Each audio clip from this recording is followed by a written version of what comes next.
And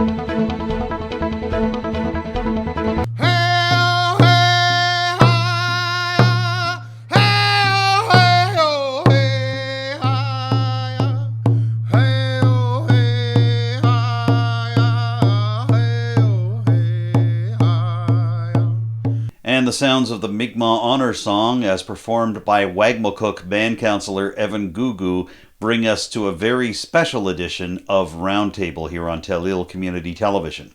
Welcome to the show. I'm your host, Adam Cooke. This week we take you around a very special table that set up shop in Potlotek First Nation. It was a table that saw the signing of new legislation designed to protect Mi'kmaq and enshrine it as Nova Scotia's official first language. Those in attendance to sign this document included Premier Tim Houston, the Minister of Ilnu or Mi'kmaq Affairs for Nova Scotia, Carla McFarlane, the Mi'kmaq Grand Council Grand Chief Norman Syliboy, chiefs from Mi'kmaq nations across the province, and the Lieutenant Governor for Nova Scotia, no stranger to many in our Telil viewing audience, His Honour Arthur LeBlanc. But it wasn't only a day to sign this important legislation. It was also the first day of the Mi'kmaq Summer Games taking place in Potlotek this month, and it also included a special ceremony for athletes from Potlotek of a different era, specifically paddlers that made their way from Potlotek to Montreal for the Expo 67 celebrations. But we begin with a reminder that life is short, life is fragile, and it is possible for people to come together around a table to offer consolation just as well as celebration and historical significance.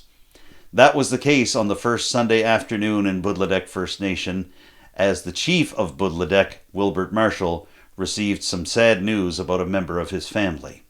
That certainly changed the overall color of the day, and we begin our special coverage here on Roundtable this week with words of recognition and consolation from those who were in attendance for the special signing ceremonies that took place on the first day of the Mi'kmaq Summer Games in Potlotek.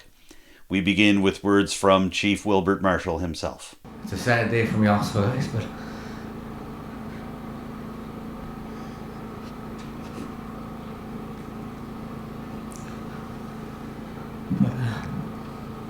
we'll all be strong and we'll pull through this.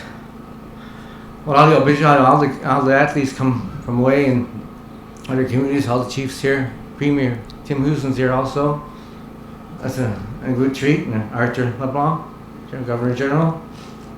And I just wish everybody a safe and don't get too competitive though, I guess. But anyway, I can't say too much, guys. But anyway, well, all of y'all, thank you for coming, and we'll host.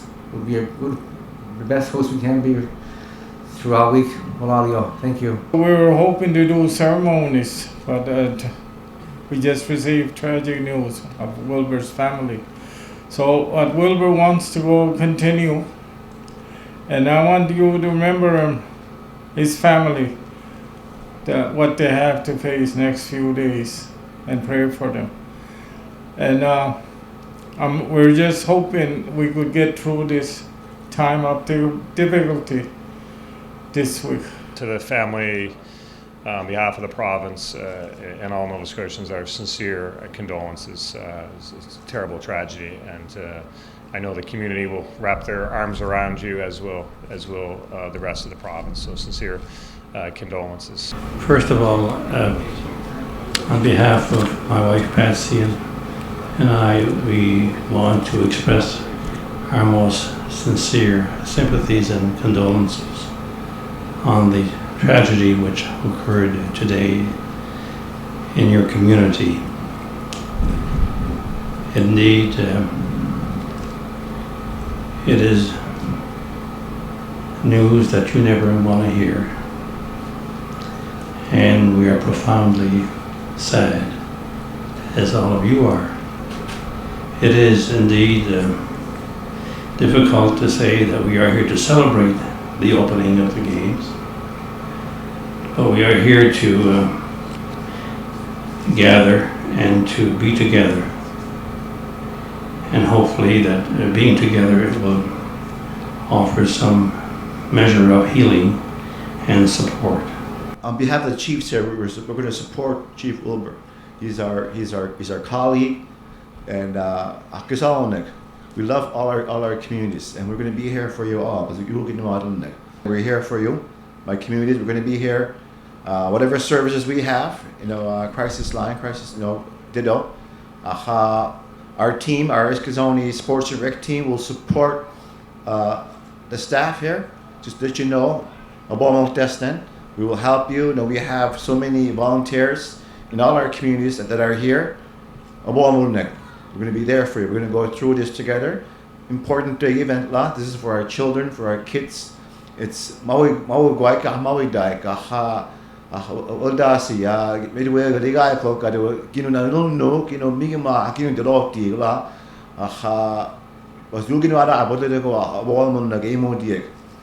your sister communities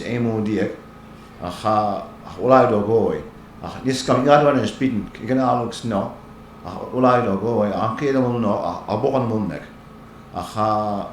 whatever services normally be happy, smiling faces, but given the circumstances, it is what it is. But happy to see you guys all here. I just want to repeat what Chief Leroy said. We are one nation together. We will get through this week together, and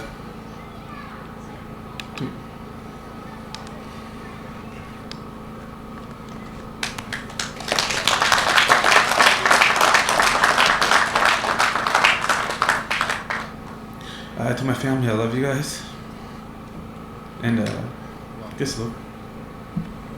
I realize this is a hard time, and I just want to offer a prayer and our strength, and everybody here. We come together, we laugh together, and we cry together. So we pray together. Our hearts became very heavy here today, and we fall short of words.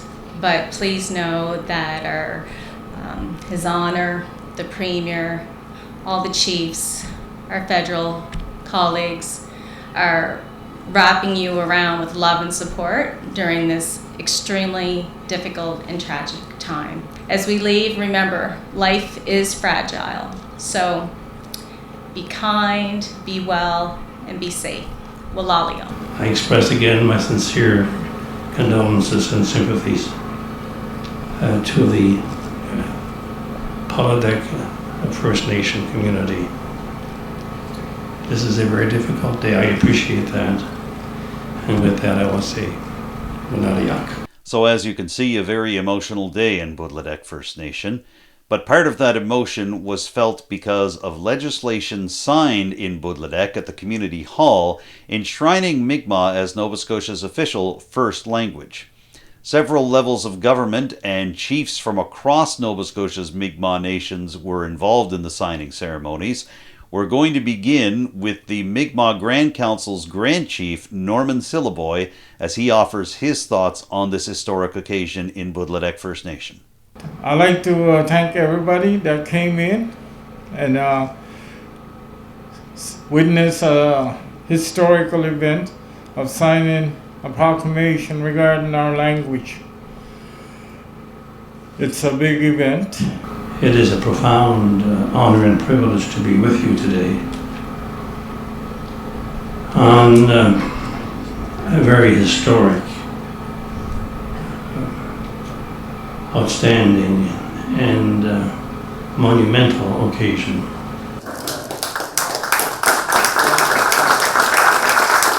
This is an historic and particularly significant day as we have proclaimed the Mi'kmaq Language Act, which I had the privilege of signing earlier today in the presence of all of the Mi'kmaq chiefs, the Premier and the Minister of Elderly Affairs, and the members of the community. Despite adversity, challenges, and racism and discrimination, this legislation demonstrates the commitment that all Nova Scotians want to work closely with the Mi'kmaq leadership, their educational and other organizations, to recognize, preserve, and promote the Mi'kmaq language. This indeed, today is a very important day in ensuring that all individuals in the province, along with future generations, have meaningful access to language, culture, and identity.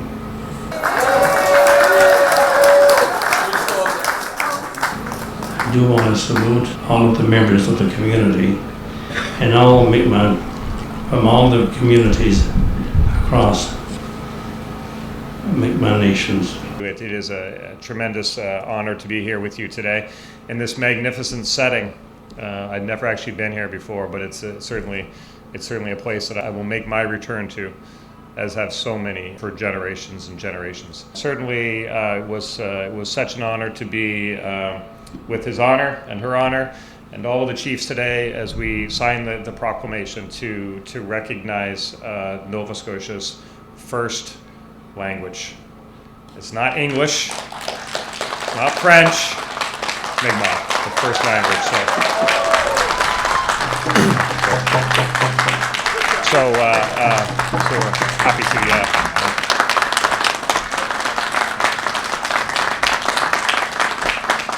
So now together we'll work hard to make sure that we protect the language, we preserve the language, and revitalize the language. It's such an important part of the history of our province, of our shared culture, and so it's been my pleasure to be here today and bear witness to that signatory of the proclamation. So thank you for having us here today, and thank you for your kindness and graciousness, particularly in such a difficult moment. Your kindness shines through, and we return it tenfold. Thank you for having us here. Have a good day. My name is Chief Leroy Denny. I'm the chair of MK, Board of Directors, also lead chief of Mi'kmaq Language, and also the Board of Directors of Mi'kmaq G'namad Nui recognize our language as one of the key priorities for all our communities. So earlier today, as I mentioned, legislation to recognize the Mi'kmaq of Nova Scotia first language was proclaimed by the province and affirmed by the Mi'kmaq leadership. The Premier, Lieutenant Governor, and Minister McFarland, from Minister of Ulnu Affairs, and all the Mi'kmaq leadership supporting this important document. Yapshui, it's forever, and we don't have to worry about losing our language, looking for help or looking for support from any governments. Government took the time this year to make sure it's law of the land, official language in Nova Scotia.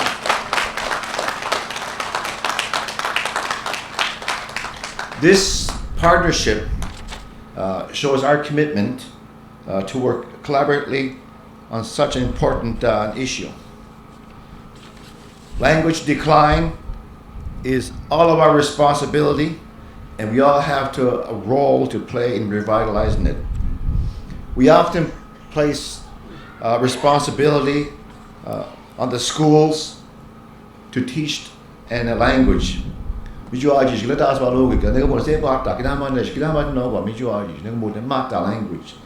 You shouldn't be the kids, the children carry the burden of saving the language of our nation.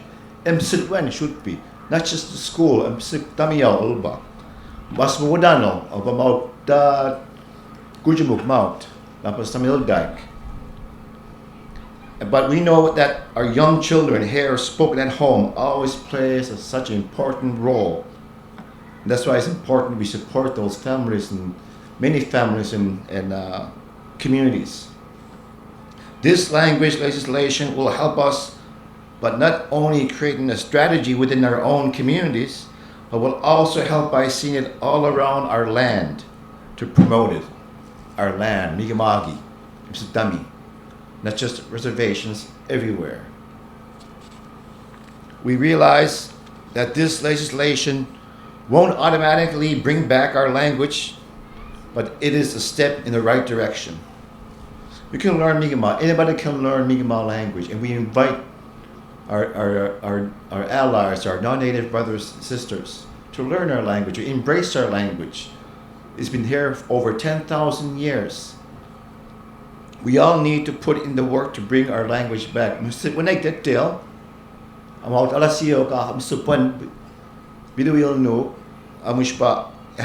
we have to really work together, and we ask everybody, the province, all the people in the province of Nova Scotia, to work with us, to help us promote, strengthen our language. Nations around the world have been able to bring their language back, and we will learn from them. Many Indigenous communities in Hawaii and New Zealand. So our staff at MK, we go to these conferences and we find out ways to bring back our language, and the process and the strategies they do, and all came from community. So in order for us to, for this legislation, for our Mi'kmaq language to work, we have to do this together, every one of us, all communities. Mi'kmaq have always been trailblazers when it comes to initiatives, and I truly believe that we will champion this and become a model for language restoration and revitalization here in Canada, like many other organizations, self-government organizations that the chiefs lead in Nova Scotia. We know, and I'm very humbled by our leadership supporting this proclamation and our language, putting it a priority, because we've seen the studies of the decline of our Mi'kmaq language, and it's a priority. It's a core. Our language is the core. It's the middle of the heart of Mi'kmaq Nation. Once it's gone, we're done. We will lose that identity. I want to thank also these people that working behind the lines. From Nova Scotia, Ian Bauer, Caleb Evans, Silas Sullivan, Carola Knockwit, and Bree Rabin. These people working behind the lines, along with our MK staff, our executive director, Blair Gould, who's been really championing and really helping me push the legislation. Blair and I worked on the national legislation with the Indigenous Language Act, and that's where we found out that we need to push the provinces to also promote and push the legislation for Indigenous languages within their territory. So we're one of the first, I think we're the second. I think one of the first places were in Dene Nation in Northwest Territories.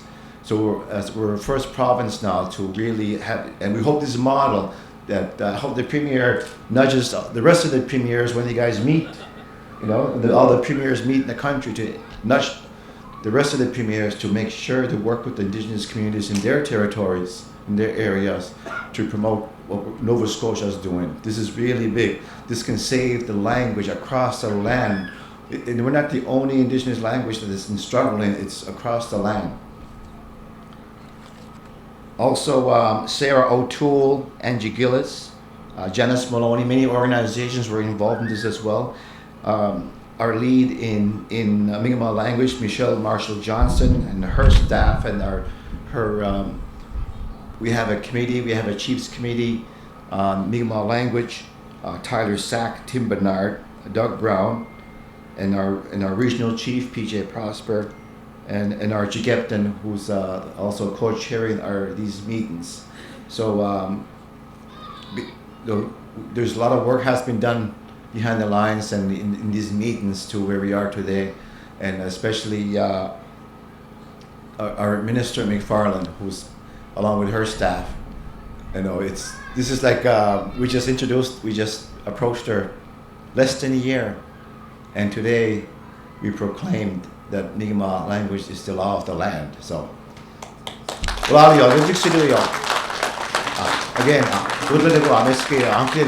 as the Premier has mentioned, Mi'kmaq language reflects the culture of the Mi'kmaq and is essential to our cultural identity. recognizing Mi'kmaq as the original language of Nova Scotia is a critical step to advance reconciliation in our province. This collective work to protect and reclaim the language responds to the national inquiry into missing and murdered Indigenous women and girls' calls for justice. This work also responds to the calls to action from the Truth and Reconciliation Commission. I was pleased the passing of this act received from all political parties in the legislature received total support. And it was an exciting day for everyone to know that everyone got behind this piece of legislation. This united support speaks to the importance and timelines of the act. It speaks to the value of Mi'kmaq language for all Nova Scotians, because we are all treaty people. Mi'kmaq language connects us to the past, a history that we are learning about now through initiatives like Treaty Education Nova Scotia. Mi'kmaq language is rooted here in Nova Scotia. It is part of this place. It deserves our collective efforts and energy to recognize, promote, and support it. And just from my personal experience, I want to say a huge thank you to this amazing staff at MK, at All New Affairs. I've really been able to start a great friendship with Blair and Chief Leroy. It's just been fabulous, the connections that we've been able to make, and it's just a real feel-good moment for all of us when we know we're doing the right thing. I wish that this never had to have happened. And so it's a pretty emotional day, and it's just really great that you all took time to be here today. So thank you for being here. So there were many reasons that this was a historically significant day for Potlotek First Nation and for Mi'kmaq across Nova Scotia. But it also tied into the opening ceremonies of the Mi'kmaq Summer Games, which have come to Potlotek First Nation after a couple of false starts, largely linked to the COVID-19 pandemic. So we have some words from those in attendance about the opening of the Mi'kmaq Summer Games, beginning with the game's head coordinator for Potlotek First Nation, Isaiah Bernard. I just want to welcome you guys all here. 3 years ago since we had the last games, and here we are finally. To the competitors, participants, I've had a chance to chat with some of you. This is an exciting week, and have a great games. I wish you success in the games. This is the first time that you have been able to gather for the games since 2019. I know that there is much excitement for community members to see each other in person, and for participants involved to win medals and earn begging rights until the next games. I hope that the sunshine continues, that Mother Nature continues to provide you with good weather through the week. But of course, most of all, I hope that you have fun. I hope you get to reunite with those that you know and meet new friends, and just be good to one another through the week. As Minister of All New Affairs, I'm also looking forward to next July, when the 2023 North American Indigenous Games will be based in Paq'tn'kek and Millbrook First Nation. Those games, like the gathering here this week, will be an incredible opportunity to celebrate, share, reconnect through sport and culture. Many, many, many thanks to the organizers and volunteers for your important contributions to these summer games. I appreciate you making space in community today for us to celebrate the proclamation of the Mi'kmaq Language Act. I hope everyone taking part has an enjoyable week of sports competition and celebrating Mi'kmaq culture and heritage.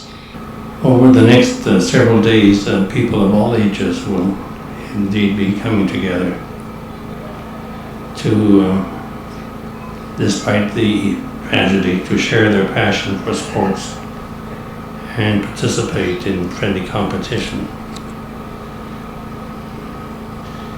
is an opportunity for this community and all communities of the Mi'kmaq Nations to celebrate their tradition and culture. But it wasn't just the current younger generation of athletes that were celebrated at the Mi'kmaq Summer Games opening ceremony on Sunday afternoon in Potlotek. A special dedication was made to the surviving members of a special group of paddlers, Mi'kmaq men and some boys, who made their way from Richmond County all the way to Montreal in 1967 to celebrate along with those gathered for the Expo 67 centennial celebrations. Some of those surviving paddlers from that same 1967 team were on hand in Potlotek on Sunday afternoon as part of the opening ceremonies for the Mi'kmaq Summer Games, and they received special honors from the head coordinator of the Games, Isaiah Bernard, as well as author Tanya Johnson McVicker, the granddaughter of one of those paddlers. She has written a special book commemorating these paddlers. We're going to hear from her shortly. First, here's the head coordinator for the Mi'kmaq Summer Games in Potlotek, Isaiah Bernard. As we were planning the games, I thought it'd be a cool way to honor some certain individuals, and the first people who came to mind were the 67 paddlers, and as you can see, we have some members here to join us, and my cousin was actually writing a book, and I called it the Super Seeker presentation. But it's just a way to honor those who showed the strength, resilience, and the bravery that they showed on that trip back in '67. And fortunately, my grandfather is one of them, and I look up to him every single day for that. In 2016, I was honored and privileged to work with 6 of the remaining paddlers and document their story. It was after several days of listening to and hearing about this epic journey that I knew that not only did I need to preserve and document their story, but I had an obligation to these men to make sure that their story was heard by as many people as possible.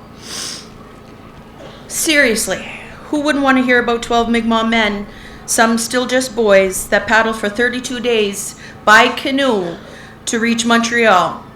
Can you imagine leaving from this very shoreline here in Potlotek and going that far?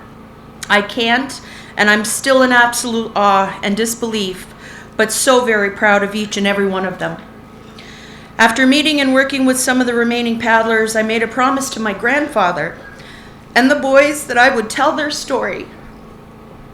And what better way to do it through a children's book? Here it is. A few years back ago, thank you. A few years back, on my grandfather's birthday, I presented him with this children's book entitled, "Do You Know My Grandfather? Smokey Dad. He's a Superhero." I named it that because my grandfather is my superhero. Today, I am here to present the remaining paddlers with a mock-up of that book, which I've provided to them just before coming to stage. So today I'm here to present the remaining paddlers with the mock-up of the book, which is their story, essentially, their book. Without them, I wouldn't have a story to share and to tell you all. It is my hope that the book will be ready and available to launch on Treaty Day and released during Mi'kmaq History Month and circulated to all our public school systems in Nova Scotia and Canada. Today,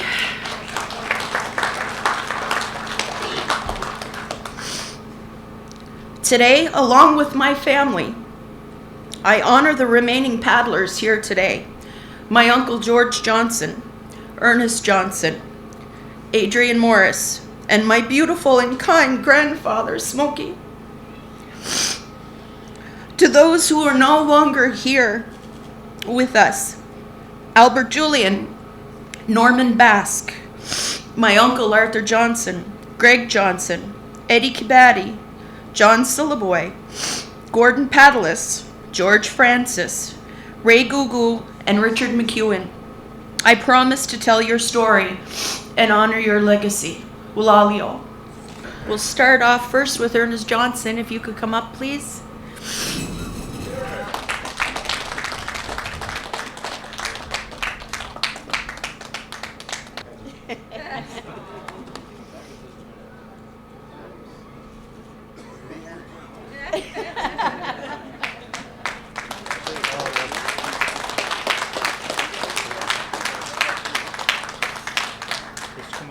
Can we please get George Johnson to come up?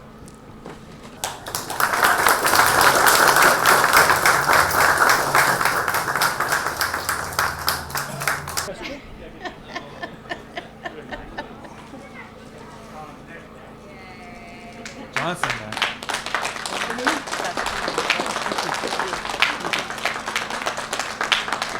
Finally, at the end of this emotionally charged afternoon in Potlotek First Nation, it was Tanya Johnson McVicker's grandfather, Valerian Smoky Johnson, who received the final tribute as one of the 1967 paddlers from Potlotek First Nation, known then as Chapel Island to many, to Montreal for Expo 67 celebrations. And with that, we wrap up this special edition of Roundtable, shot on location in Potlotek First Nation. Thank you for tuning in, and if you have any ideas for future editions of Roundtable, I'd love to hear them. You can contact me directly. You can call 902-625-8863, or you can reach me by email using the address adamjrcooke, cook with an E, @gmail.com. You can also contact Telil Community Television directly with your comments or suggestions for future shows. The station phone number in Arashat is 902-226-1928, and the best email address to use is telil@telil.tv. You can also follow Telil Community Television on social media. We're on Facebook, Twitter, Instagram, and YouTube, and our YouTube channel features every single episode of Roundtable, including this one, as well as individual interviews and stories from our sister programs, Telil 24/7, Notre Côté, and The Front Porch.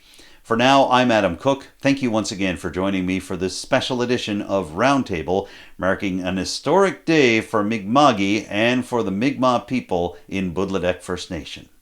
I look forward to seeing you again soon with a brand new show. Bye for now.